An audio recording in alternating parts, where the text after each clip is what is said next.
This episode, I'm joined once again by Professor Paul Bishop, who is the author of multiple books on the work of Carl Jung and Friedrich Nietzsche. In this episode, we discuss Paul Bishop's latest commentary on Friedrich Nietzsche's The Antichrist, alongside discussing the work of Rudolf Steiner, the work of Carl Jung, belief, atheism, and more. I'd like to say a big thank you to my paid patrons and subscribers for making this work possible. And if you would like to support Hermitix, gain access to some exclusive content, or just keep the podcast running, then please find links in the description below. Otherwise, please enjoy. So, Paul Bishop, once again, thanks for joining us on Hermitix podcast. Well, thank you very much for having me back. We are going to be discussing recently published, I believe it was January this year, it was released, That's right. Nietzsche's The Antichrist, a critical introduction and guide, from the sort of slowly being released, there's 3 so far, Edinburgh Critical Guides to Nietzsche. I guess somewhat surprisingly, but also unsurprisingly, this is actually the first episode out of now around 200 where Nietzsche's been actually the primary focus. He keeps coming up around the edges. Everyone puts him in their Hermitix room. Everyone wants to talk to him despite him being criminally and critically shy and probably really wouldn't want to talk to anyone. He's around the fray, probably because I'm trying to deal with the unknown thinkers and all these people on the fringe. But I would argue, I guess, in a certain sense, the big problem we have with Nietzsche is, okay, Nietzsche's really, really well known, but trying to, I'll get on my high horse here. In popular thought, Nietzsche is well known in a certain sense entirely wrongly most of the time, right? He is Nietzsche the nihilist, which is, he would revolve and spin in his grave if he understood the legacy of his name in popular and pop philosophy thought. Yeah, no, I think that's fair comment. It's either Nietzsche the nihilist or Nietzsche the Nazi. Those are the two things that tend to get him most of the time. And I'm not surprised when you say that he's been there in the background of so many of your conversations, because so many of the people that you've been dealing with on the podcast, one way or another, will have had their own kind of Nietzsche alertness or Nietzsche experience. So, kind of makes sense. Well, yeah, everyone has their Nietzsche era, and I guess before we go on, as many people who aren't, studying philosophy might go, well, hang on, Nietzsche is a Nazi. I think we can very quickly put a box around the Nietzsche as a Nazi. We could say there is actually there was a Nietzsche who was a Nazi. It just wasn't Friedrich. It was Elizabeth. And for those that don't know, it's always the caveat. Posthumously, Elizabeth Nietzsche, Friedrich's sister, inserted many anti-Semitic remarks and Nazi sympathetic remarks into Friedrich Nietzsche's work as a way to sort of appease her own personal sympathies with Hitler. And there is, of course, the famous picture of her meeting Hitler, and that is pretty much as far as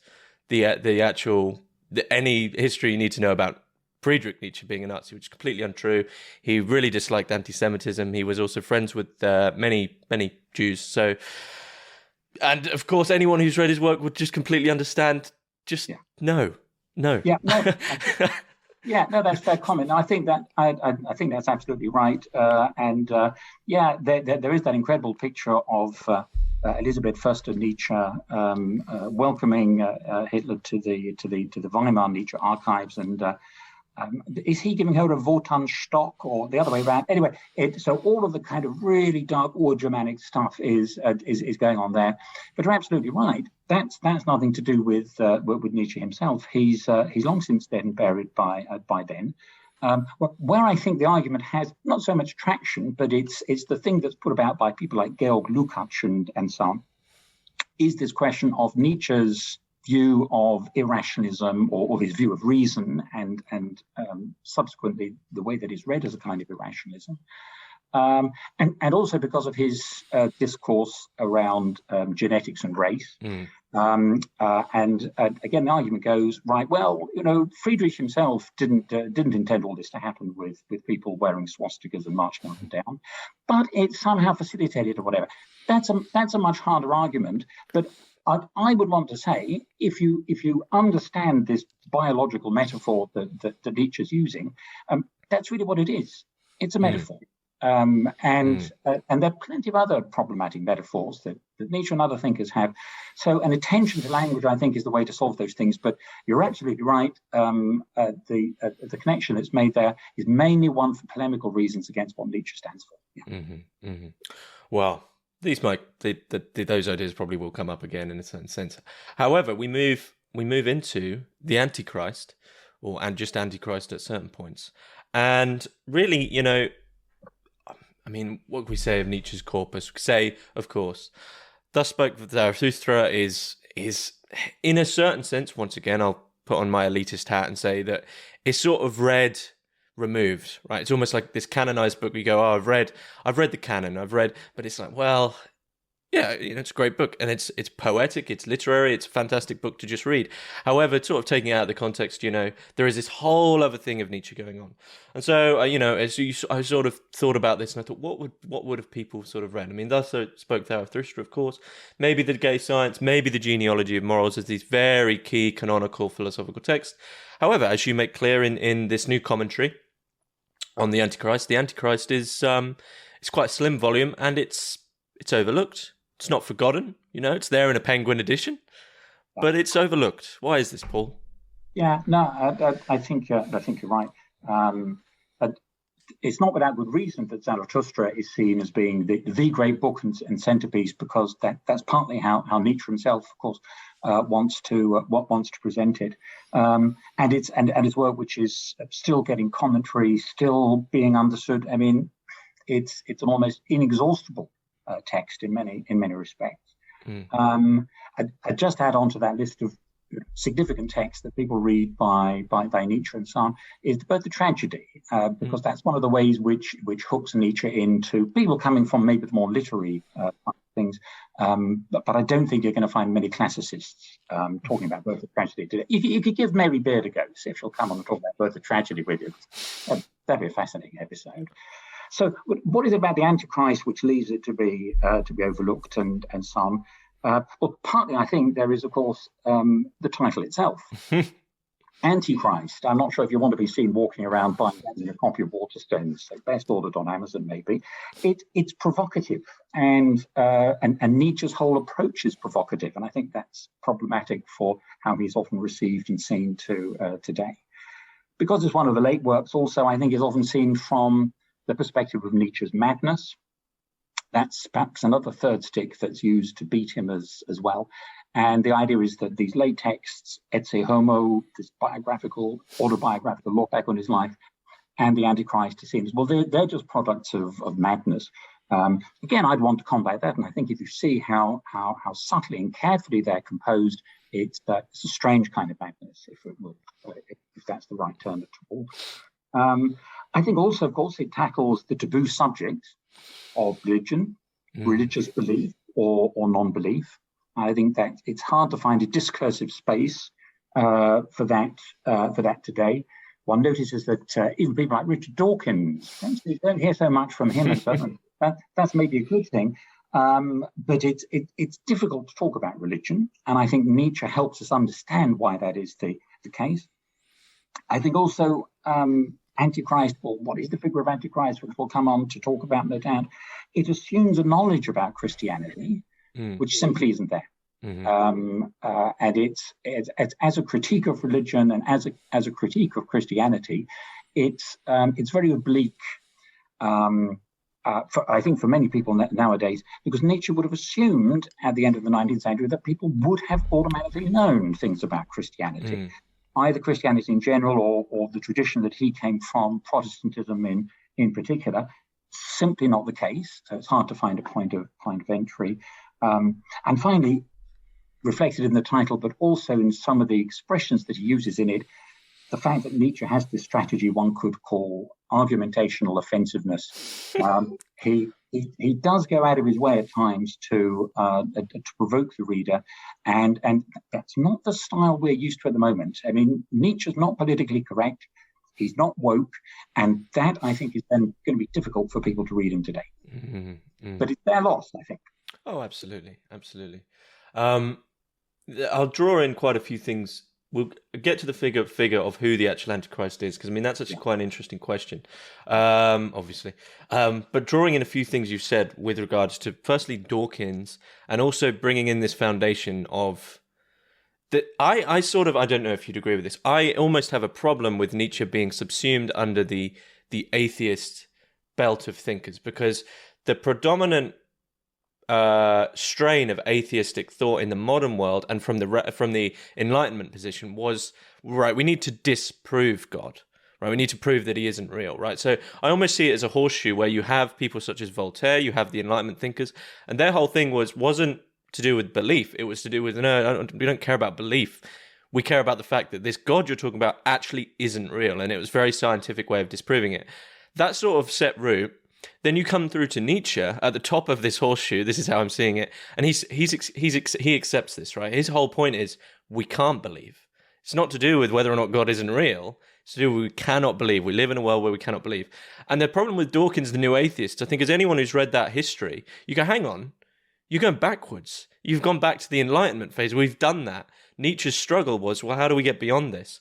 And so, to put out this foundation, I think a lot of people think of Nietzsche as like this atheist of disproof, but there's very, very little in Nietzsche's work of here is why God isn't real. He doesn't really care. He's saying, look, we can't believe, and that's the big point for him. We just cannot believe anymore. I think that's a very interesting question as to whether the category of atheist is a useful one for Nietzsche. I would agree that I don't think it is, because it doesn't really capture his position correctly. I think the point about the Enlightenment, mentioned Voltaire, and think of the different strands of the Enlightenment, whether it's German or French or English or Scottish, is that it isn't atheist either. It for the most part has a deistic outlook, very, very comfortable with the idea of a God, or even insistent on the idea of there was a God. I think Voltaire has a little chapel built at the end of his life. It is and is concerned that he receives the last rites and so on. But what they have a problem with is the idea of this is all backed up by miracles. So they want a rationalistic conception of God. They're very, very happy with that. In fact, they're going to insist on that. But what they don't want are miracles and irrationalism and so on. And also, of course, what they don't want is the church. So there's a question of political and social power that's being exercised as well. So écraser l'infâme, says Voltaire, and you can see why this whole Enlightenment project ties up with the French Revolution and drives it, and why the French Revolution then turns this into a reality. But it isn't atheist. And I think that in many ways Nietzsche is more addressing himself, one might say, to atheists than to believers in certain respects. And I'd go on and say he's also addressing the situation that we find ourselves in an Enlightenment or post-Enlightenment world, which is Nietzsche thinks we still believe in things. We haven't really gone far enough. So he says, going back and thinking about the rationalistic view the Enlightenment has, cause and effect, something he says, no, this is just a belief. And something we've got to get rid of. And so in a way, the problem with the Enlightenment for Nietzsche is that it is still too faithful. It is in itself a kind of belief or faith form, and we need to go beyond that. That's his position, I would say. Okay. How do we go beyond that then? How do you even begin to go beyond that?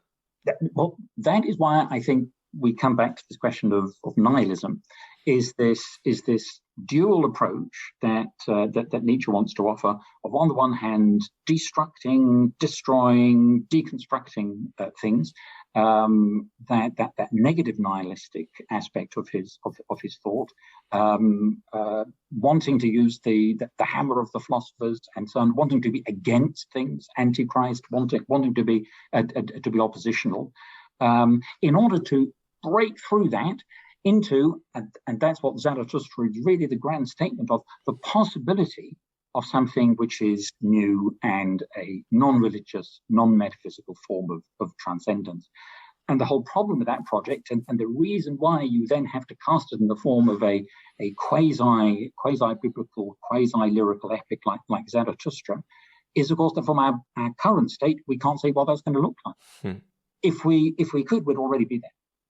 And that's why I think Nietzsche is full of this rhetoric, which is to be taken seriously, about embarking out onto the ocean, never has the horizon appeared so magnificent, and so on. But also this sense of, well, there is a loss. We've burnt our bridges. We can't go back. There's the thrill of the open sea, but also a sense of anxiety about what monsters might still lurk within it. Do you think Nietzsche sees us as basically, we're sort of courageous enough to get on the boat, but we do keep looking back at this corpse of God, and there's no way we can stop doing this for quite a while. I mean, this is the big irony, I guess, in a certain sense, of the God is dead statement. In some sense, I think when you read that when you're younger, you do read it as primarily an atheistic statement with regards to the actual existence. But ultimately, the strangeness of that statement, God is dead, and everyone forgets the second bit, we have killed him, does admit to the existence of God. He was real, he was alive, but now he's dead. And I think, I'm not sure Nietzsche ever really escapes or feels we've ever escaped the corpse. Yeah, that I think it's a very good point. There is kind of what I think Heidegger's arguing in some ways, is that in some sense Nietzsche in the end fails. But one could translate what you're saying, I think, into a kind of Heideggerian view, in which to say that ultimately Nietzsche, the non-metaphysician, falls back into metaphysics again.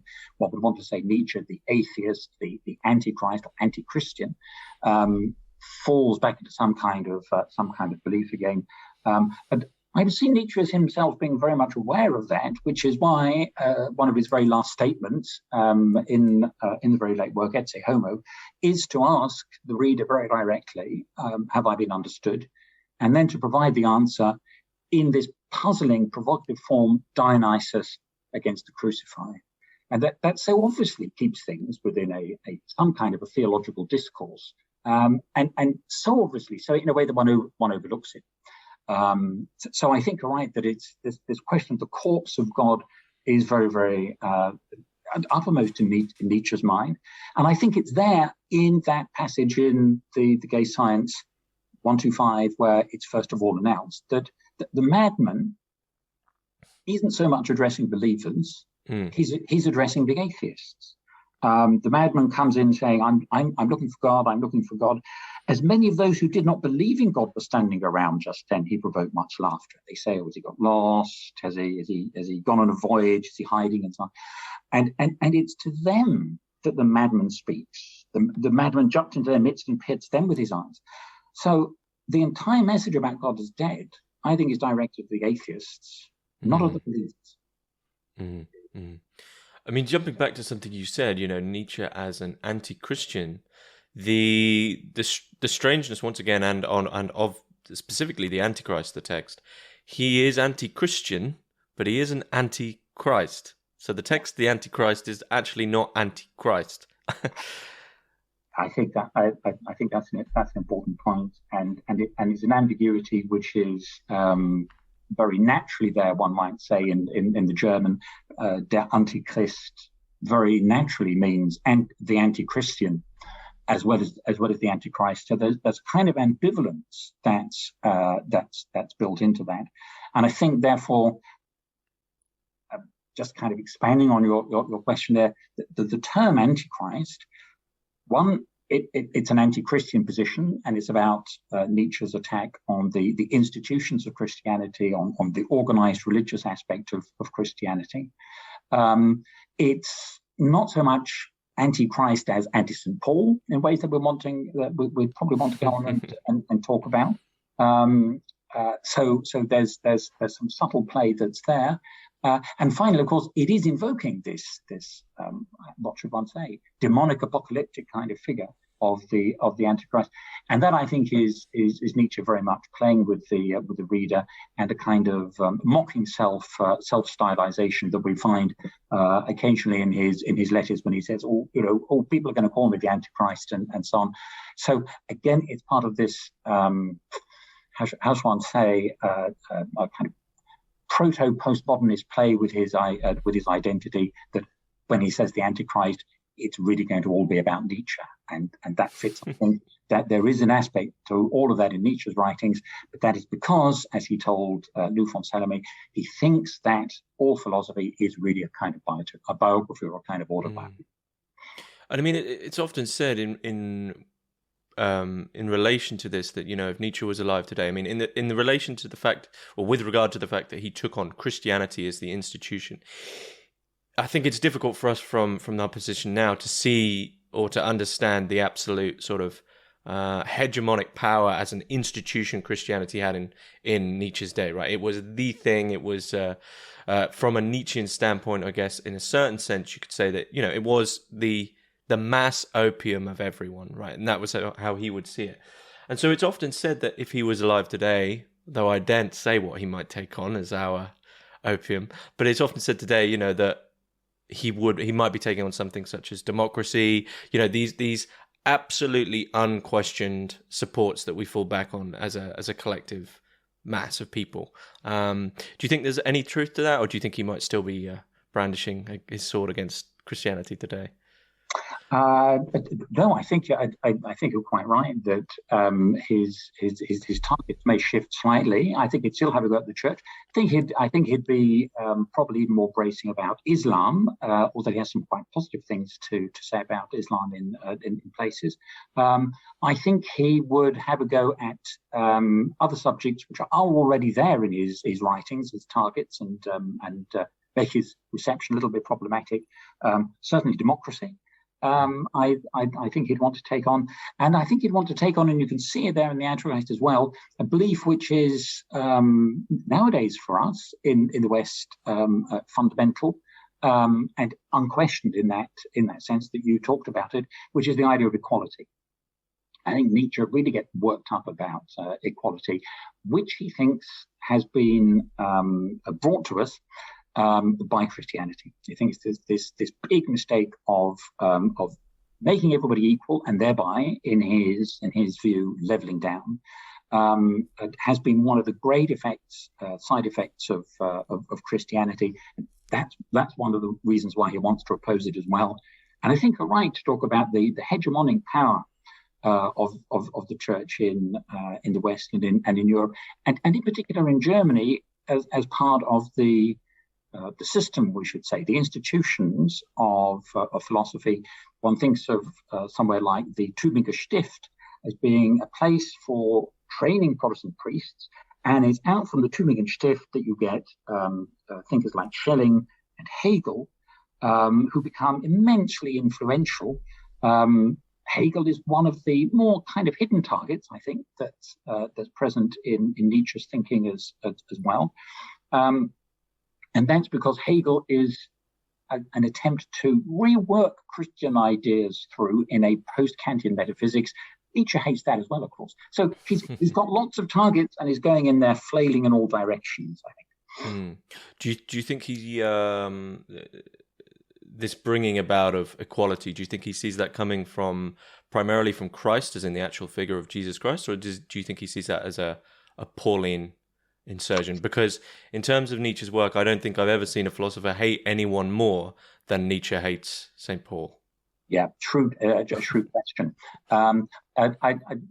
Two parts to what I say about that. I think first of all, it isn't anything to do with Christ himself. This vehicle of equality, as it were. It's all to do with the organization of the church that gets set up following the death of Christ, and he sees what happens there as he has this term, doesn't he, about the slave revolt and morality that takes place. He sees this as another expression of that slave revolt of morality, which is, one says, all are equal in the eyes of God, And that becomes a kind of important doctrine. All need to be saved, and in that sense, all are equal in the eyes of God. And then this organization called the Church comes along and is going to enable that salvation if one follows its doctrinal thinking. So it isn't anything to do with Christ himself.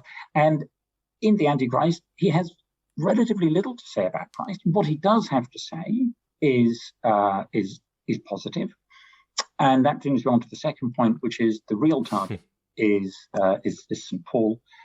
Extraordinary comments that one finds in Nietzsche's work, both in earlier ones like Dawn, when he really gets worked up against St. Paul, and sees Paul as really the metaphysical mind behind the creation of Christian doctrine.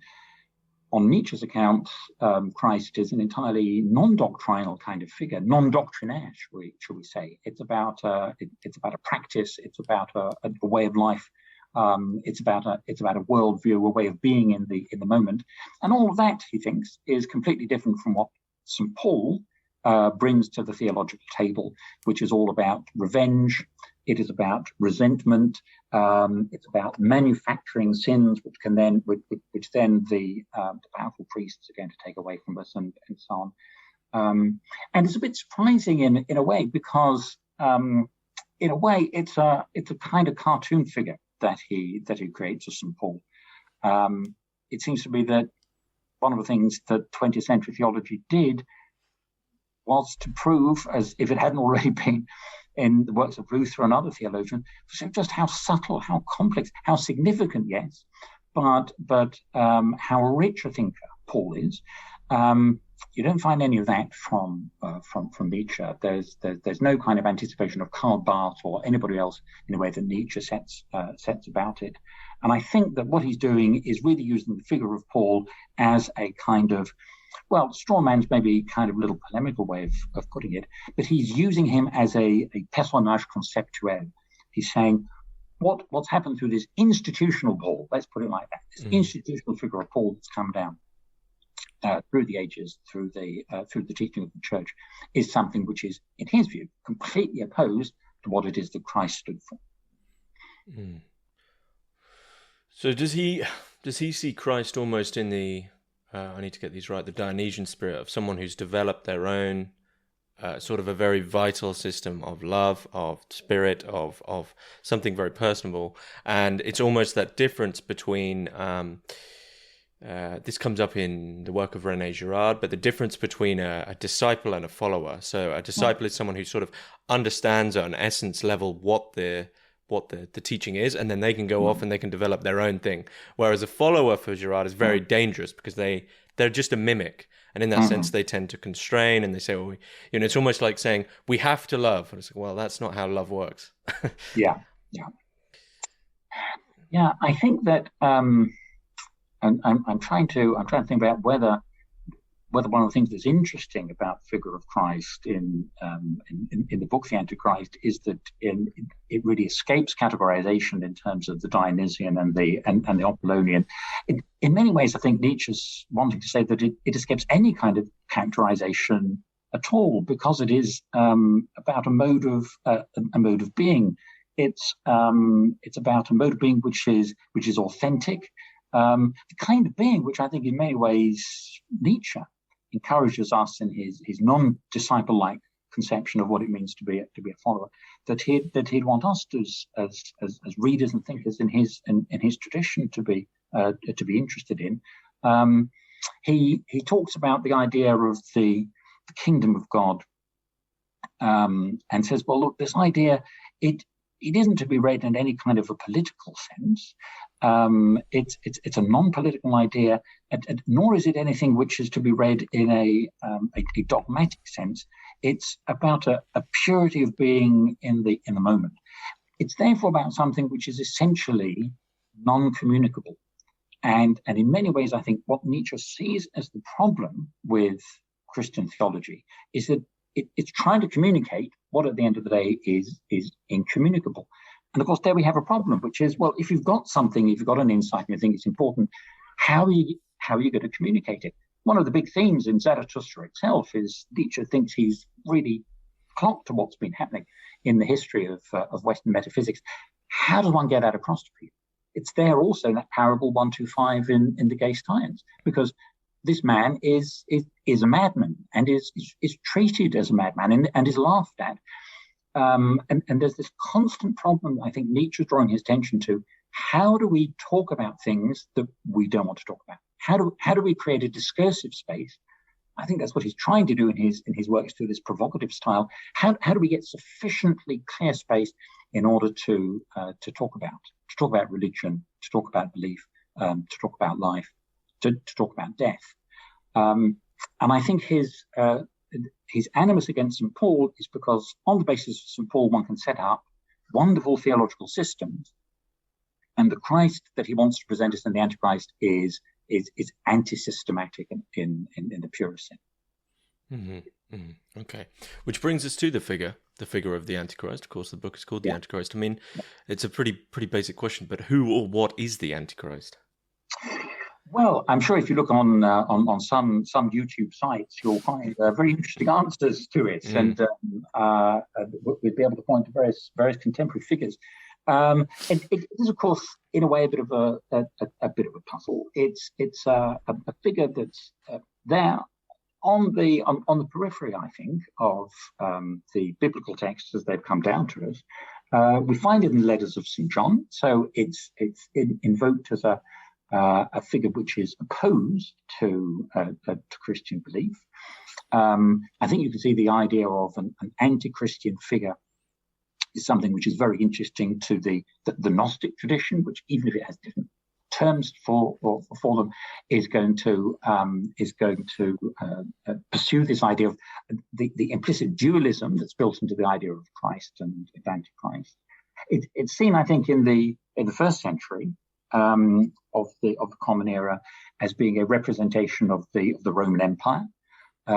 So it's part of this problematic, well, there's a mild way of putting it, isn't it? This relationship between a nascent Christianity and the Roman authorities, the whole question of martyrdom, the early Christians refusing to sacrifice to the pagan gods, the Roman gods, the state gods, and being executed and bearing witness thereby.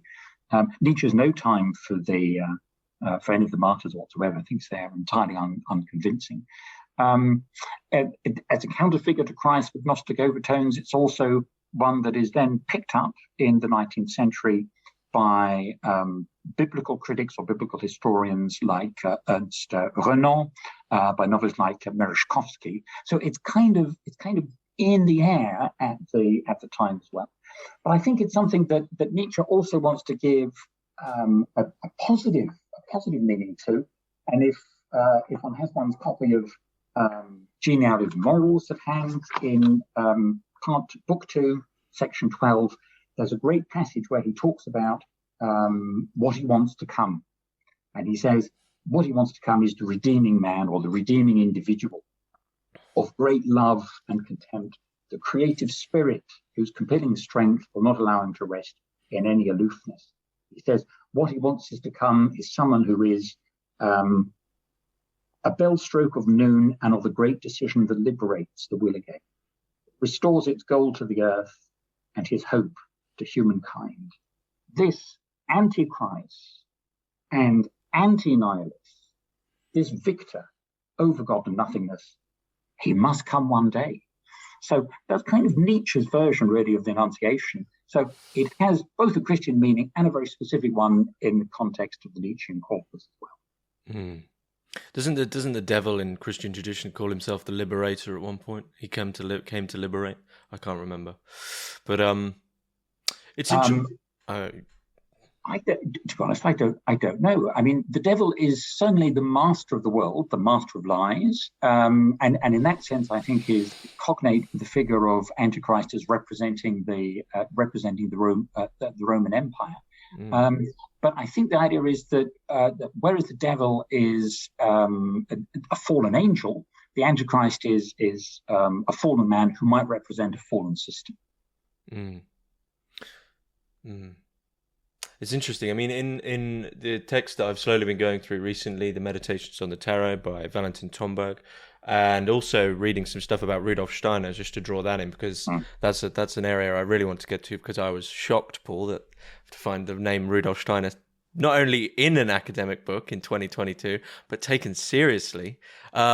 So my hat's off to you for managing to don't tell people they haven't found it yet. to sneak him in, yeah. But this figure of the Antichrist comes up in both these works in the spiritual tradition in the 19th century, like you said, the late 19th century, and it does come about in a sort of Gnostic form, as a sort of you have this split of the above and the below, and it's almost a development of a false, or you could say an artificial or a Dionysian above from the below. So it's that whole structure built from an individual from the below to a new above, in a certain sense. So the epistemological connotations of this with regard to religion are massive, because all of a sudden you're saying we don't need to draw in your other interest, Paul, Freud and Jung. We don't need the great daddy in the sky, right? We don't need revelation. We don't need this need of the paternal above. We don't need that. We don't need a master. But equally, it's this middle position, because you're not equally. Nietzsche immediately recognizes, well, we can't fall into relativism, which leads us to this question of how in the world can truth be developed from this? That's the $100 million question, isn't it? Just to pick up on a couple of things there. Steiner's such a complicated figure, and I have ambivalences about him as well. But he's there. He is there, and of course he starts off working away on Goethe and being very interested in Nietzsche, and writes one of the first books on Nietzsche as well. And I think the idea that I wanted to use with Steiner was to see him as a kind of barometer, as a kind of indicator of things that were important. And two things which I thought were helpful for appreciating what Nietzsche was up to at more or less the same time was, first of all, Steiner's interest in the Greek mysteries, the ancient mysteries, and that goes back to Nietzsche's Birth of Tragedy and his references to the Eleusinian mysteries in that work. Obviously, the whole metaphoric use that he makes of Greek mythology, Dionysus and Apollo, that we've touched on already, and also because Steiner, like Nietzsche, only in a different way, it took Christianity seriously, but again wanted to do something differently with it. Whereas in Nietzsche, we get a full frontal assault on the organization and the, as it were, intellectual infrastructure, the whole theological infrastructure that goes with the church. And what Steiner tries to do, which seems to be throws a light onto that or casts it into relief, is then invent his own versions of Christianity, as I understand it, and that's why you then get these new modern mystery plays that he wants to write, which I don't know, seem to be a little bit like Nietzsche's Zarathustra. It's this whole question of how do you communicate something fundamentally incommunicable. Mm-hmm. Mm-hmm. Mm-hmm. So you think in a certain way, both Steiner and Nietzsche never really escape philology? Well, I think that's the central claim that I want to make in this critical guide, is to see that the argument which worries Nietzsche the most about Christianity, and it ties back into what we were talking about earlier about the Tübingen Stift and the Protestant intellectual tradition in Germany, is the insight that philology gives into how texts are created, and therefore how thought systems are created as well. And one of the things that, of course, Nietzsche's first career is to be a classical philologist. That's what he sees himself as doing. Tries to get into philosophy, but HR won't accept him, something like that.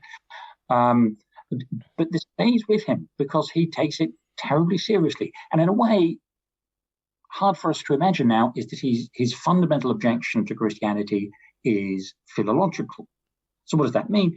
What he wants to say is that the Bible, as it is interpreted patristically, but also by more contemporary thinkers as well, within the Protestant intellectual tradition, he thinks is a misreading of it. So when the patristic figures say, well, whenever there's a boat or an ark, well, that's going to have to be the symbol of salvation, or whenever there's a piece of wood, that's going to be a sign of the cross, and so on. He gets very worked up about that.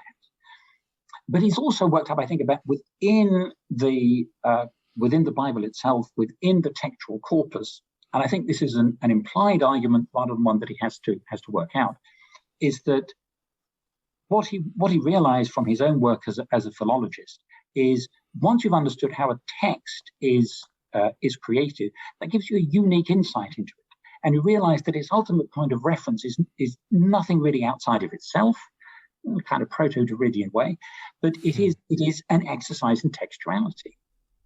And I think that's something that's a hint that he makes, and it's something which I'm hoping in another work to try and work out a little bit more detail, is to show that Nietzsche's concern is related to this philological dimension. So the way that the biblical texts themselves, as it were, produce the figure of Christ. The way that within the biblical texts themselves of the New Testament, there's a lot of philological reverse engineering that goes on in order to say, well, and this is the key phrase, I think, in the New Testament, is always according to the scriptures. So he dies according to the scriptures. He rises on the third day in accordance with the scriptures. And this whole effort is made to say, if you look in the Old Testament, you can actually find Christ. And I think that's the argument very clearly put in the first century of Christianity, both in some of the early Christian thinkers like Justin Martyr, and within the biblical text itself. One thinks about Stephen's speech, one thinks about letters of Paul, obviously, is to say, if you want to know where Christ is, look in the Bible. And for them, it's going to be, well, the Old Testament, as it's then known, is going to be in the Hebrew Scriptures. That is their argument, and I think it raises, it highlights how important that philological dimension was, and Nietzsche thinks is, if only we could get it to work anymore, for Christianity. And Nietzsche's point, I think, is that we've reached a stage where our understanding of how texts are produced is that here we have a system that is created out of texts. And that's why it doesn't work anymore. That's why I think he's putting the view that we can't believe. Another reason why the Reformation was a mistake. I can't believe it. But it does. If it sounds almost like sola scriptura accelerated to the point where it destroys itself, which seems is that the inevitable conclusion of sola scriptura for Nietzsche? I think you're absolutely right on that point, and I think it's a point that Nietzsche himself makes, where he says that the Christian criterion of truth becomes self-undermining. That first of all, we have this idea of truth, and I am the truth and the life, the way, and so on. We have this idea of truth as being set out to combat the opposition to Christianity, the enemies of Christianity. But then eventually, as we work through, and then we're back to the role of the Enlightenment and so on, is that this criterion of truth then starts to turn on itself. And I think that's why, for Nietzsche, the key moment is that question put by Pontius Pilate: what is truth? And I suppose the biblical answer is, well, the truth is personified in Christ, if one believes this. Or, as Bacon said, well, what is truth, says Pilate, and won't wait for an answer. That brings us back to this question of relativism. Relativism is the outcome of this self-undermining of truth, where in fact you end up with no truths at all, because if everything's true, then nothing's true. So I guess we're almost stuck in a bit of a bind, because in accordance with those people such as Heidegger, who considered Nietzsche's task as a philosopher a failure, and also, he went mad, and it's been said that, if he hadn't gone mad and he'd lived, we probably have a very different view of Nietzsche. This system might have We don't know. But do you think he would have mellowed in his old age? Do you think that?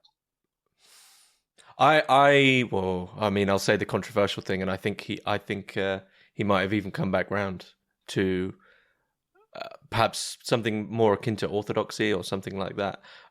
Something which has a greater emphasis on the oral tradition and a very, they have a very philological understanding of the word. They often they're very diehard, I'd say. This is not a very nice way of putting it, but diehard in their position of the languages they used. Read it in Greek and nothing else. And so this understanding of something and not trying to get back to that origin. I don't know. It's tough to say where Nietzsche would have been. But I mean, I guess the big question with regards to the truth between God and nihilism, and saying this odd, not a third position, because that's not how Nietzsche's thinking of it, but something beyond both these positions is, well, did he ever really get there? Did the madness come in? This and I'm in agreement with you, a peculiar form of madness, because it's not like he's just writing gibberish. Yes, no, exactly. No, exactly. And I think the evidence that seems to be there is that the madness was essentially something which was physiological, that there were physiological problems that he inherited from his father. The father died very early when Nietzsche was young from, I think it's sort of described as softening of the brain or something like that. So it could be some form of inherited syphilis, which Thomas Mann would be very disappointed to hear about. But in a way, that makes it even more tragic to think about Nietzsche, knowing how his father had died early, and knowing that he may well have this condition as well. And I think if there's one of the things which drives Nietzsche is this urge to communicate before it's too late, and that's why I would say, would he have mellowed or whatever? Is, in a way, I think he always knew his time was limited. That hence this furious production of texts, of very different sorts of texts. So he tries the academic way with Birth of Tragedy. He doesn't have any footnotes, so nobody likes it. He tries the aphorisms, the essays, the essay form, of course, in the untimely meditations, which is also very much concerned with religious matters in the form of its first essay. Then with the shorter, snappier aphorisms of Twilight of the Idols, the epic style of Zarathustra, and then this very, very ludic kind of proto-postmodern autobiography in atheism. So he's pulling all levers, I think, in order to not so much communicate something as to get us to stop and think and reflect. And that's why it's kind of poignant today that Nietzsche is hard to talk about, because the one thing he would have wanted us to do is to think through these issues rather than the great refusal to think them too, which I think he would see as more typical of my time.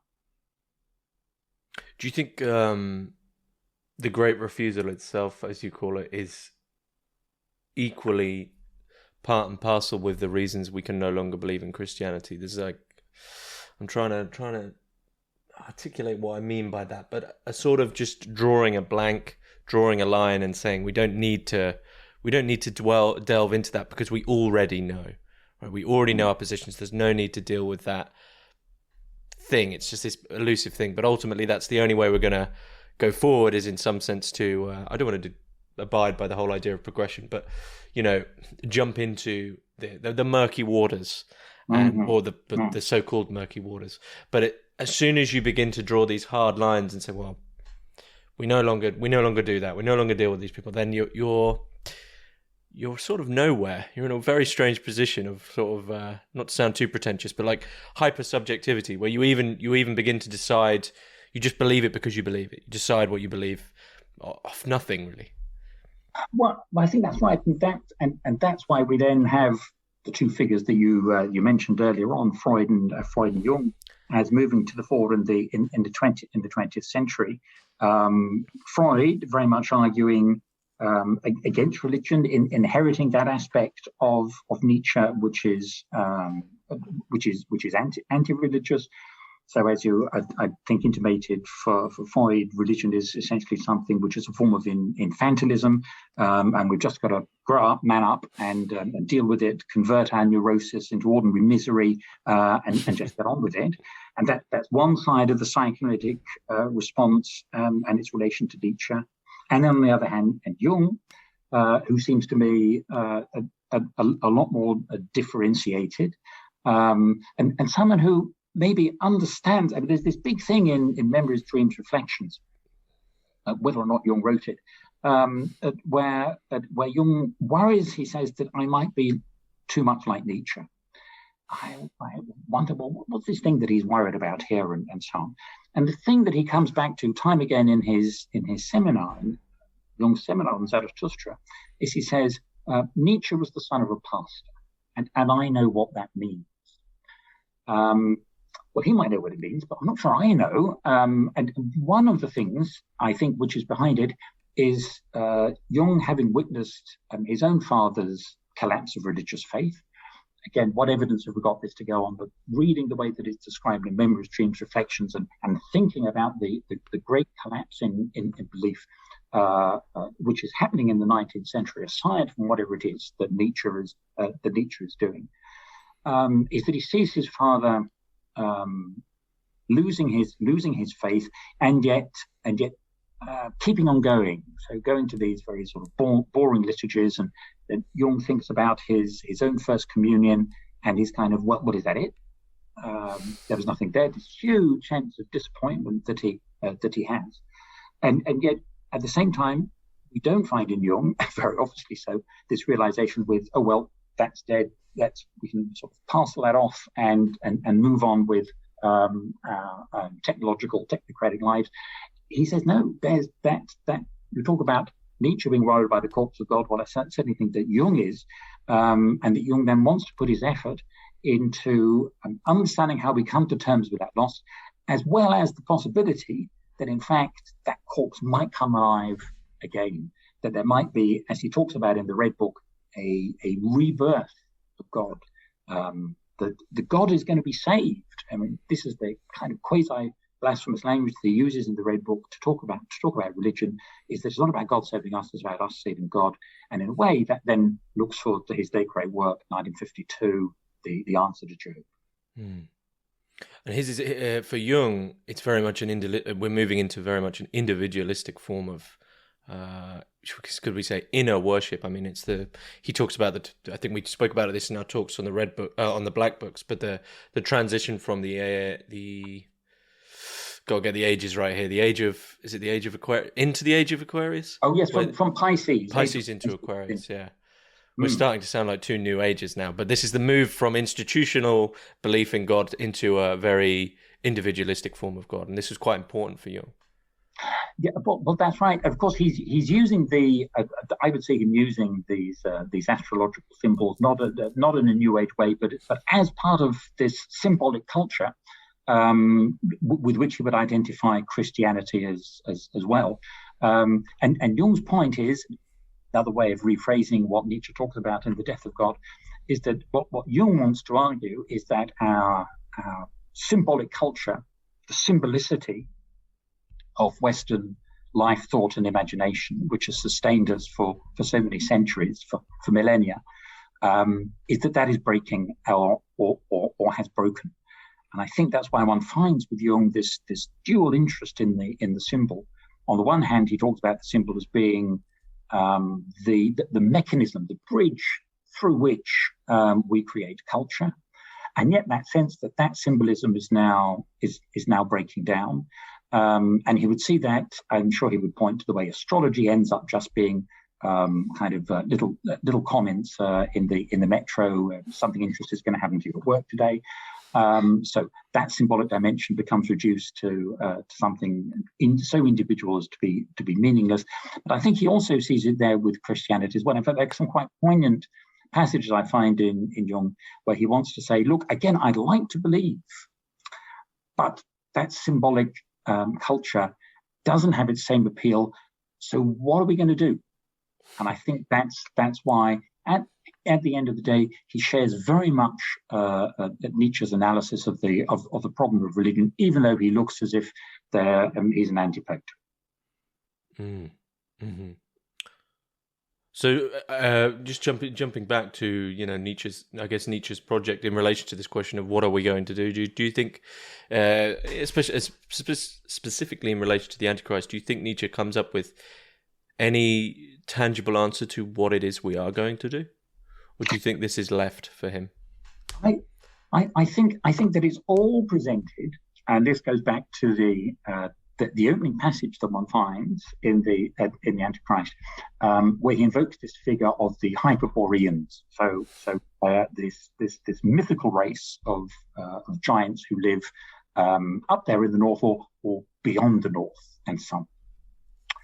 And in his typical way, he starts off by saying, addressing the reader, let us look each other in the face. So again, I think that's the way Nietzsche works, by this direct appeal. This isn't going to be a comfortable conversation. It's going to be very much a kind of one-to-one, heart to heart. And he says, we are Hyperboreans. We know well enough how remote our place is.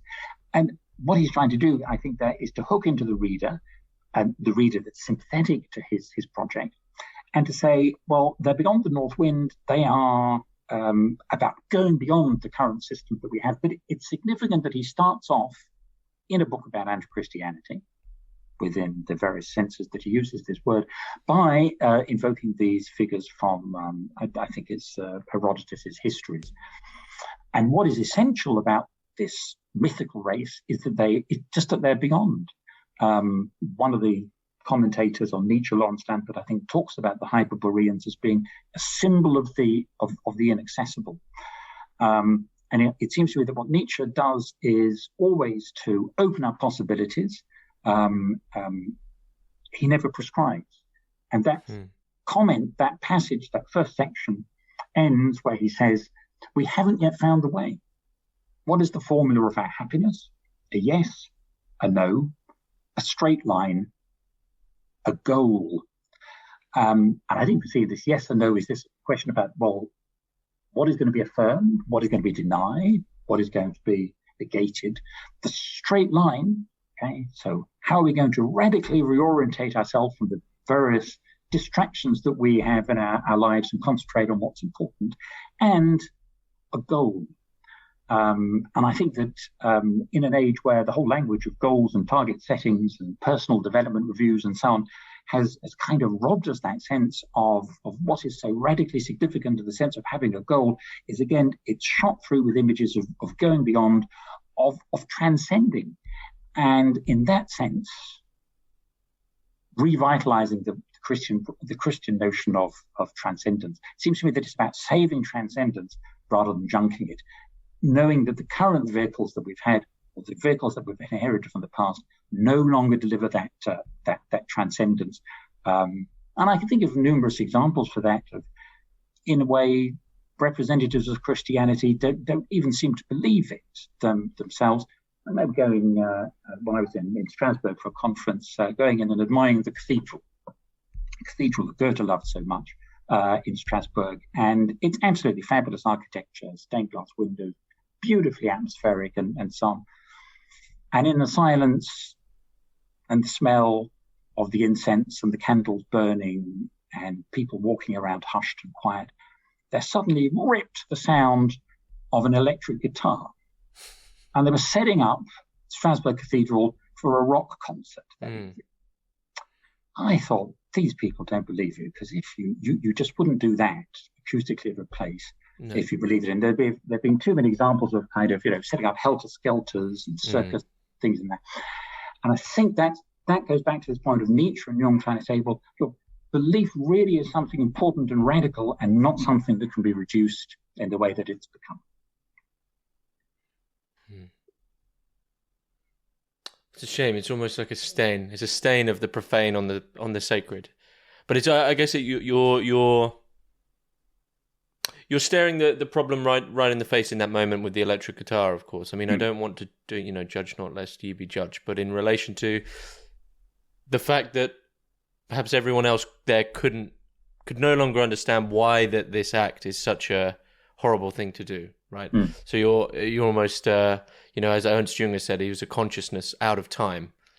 Paul, maybe you're of a different era. You're the last Hyperborean. Well, I certainly feel as if I'm beyond the north wind at some time. But I think it's one of the ways that the Antichrist is such a book for our time, because it does ask difficult questions in a difficult way. And I realized that for my part, I think it's a book which I had skirted around for a bit. I'd sort of noticed it was there, and there are other texts which one maybe more drawn. Zarathustra, obviously, as we've talked about, and in a way I'd kind of avoided a little bit, because it is so robust, it is so challenging, it is so rude, it is so offensive in places. So that makes it a difficult text. But I think if one sees that offensiveness as something which is a communicative strategy, it's not to excuse it. It's simply to say Nietzsche takes it seriously, and I think Nietzsche does take Christianity very, very seriously. Jung does as well, and it may be therefore symptomatic that these figures are so misunderstood by not just by representatives of the Christian tradition. And in fact, I think you could point to loads and loads of 20th century theologians who are absolutely fascinated by Nietzsche. Paul Tillich, Hans Küng, loads of them you could point to. They take it very, very seriously, but the kind of more obvious consciousness of that we were alluding to at the beginning is fundamentally to misunderstand that Nietzsche is a religious thinker precisely because he's anti-religious. Mm-hmm. Mm-hmm. Well, is there anything you feel you'd like to add about the Antichrist that is key that we haven't spoken about? No, go and buy the critical guide from Edinburgh University Press, and all will be explained. Well, not all, but a few things. And my thanks to the editors of that series, Keith Ansel Pearson and Dan Conway, for inviting me to do it, because otherwise I wouldn't have sat down and engaged with it. Mm-hmm, mm-hmm. And thank you to you for the invitation to come and talk it through on Hermitix. I've really enjoyed it. Yeah, not at all. I should also thank Edinburgh, I'm assuming it's Edinburgh Press, for Edinburgh University University Press for supplying me with a copy of it. So thanks for them, and I'll be sure to put the links for it in the description below. But Paul Bishop, once again, thanks very much.